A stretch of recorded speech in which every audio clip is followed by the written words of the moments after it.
science will say there is no consciousness. How can you prove there is consciousness? That is a very big question now. That is why science and spirituality, or sometimes we perceive them to be two opposite spectrum, And there's always this fight between science and spirituality. The scientists say, oh, spirituality does not exist, consciousness does not exist. How can, what we can't see, what we cannot prove exist? And over there, we have people of consciousness who say that no, consciousness is, we have experienced it. Now in simple terms, what is consciousness? Consciousness is your ability to use what is given to you according to your own wish. If I want to raise my hand and I can raise it at my own free will, this is a conscious movement. How is this movement happening if I am not consciously doing it?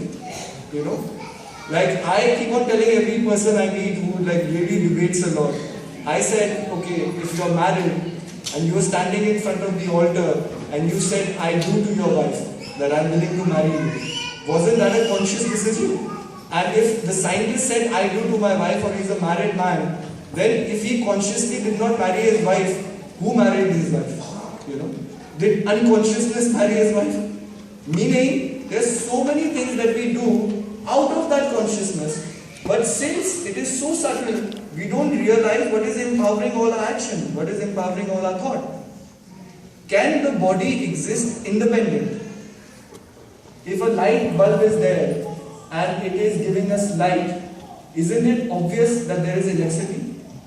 The moment the light goes off, we will say the light is gone, there is no electricity. Then we'll call the electrical department, give our house number, saying that there is no electricity here. Check the lines, there is some disturbance. So if the light is present, that means automatically electricity is present. In the same way, if the body is functioning, how is the body functioning? Because when I see someone who has left this world and go, he also has eyes, but the eyes do not see. He has ears, but the ears do not hear.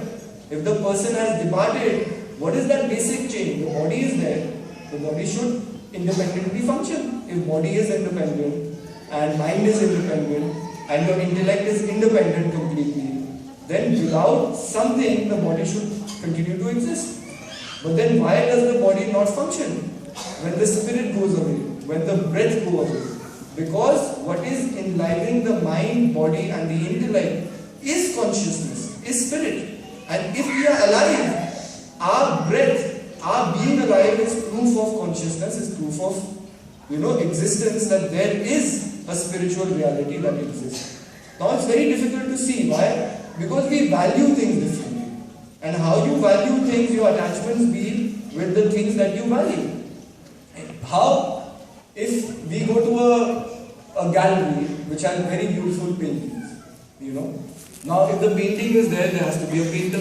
The painting did not make itself.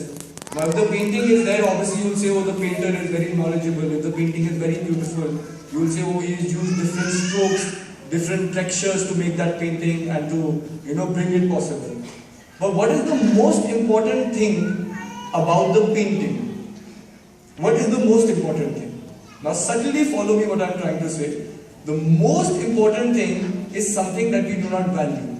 Because if I come to your house with a blank canvas and I say this blank canvas is worth $10,000, you will laugh at me. And you will say, go try to fool someone else, don't fool me. But isn't the blank canvas the most important thing of the painting? Because if the blank canvas is not there, the blank canvas is not there, how will the painter paint?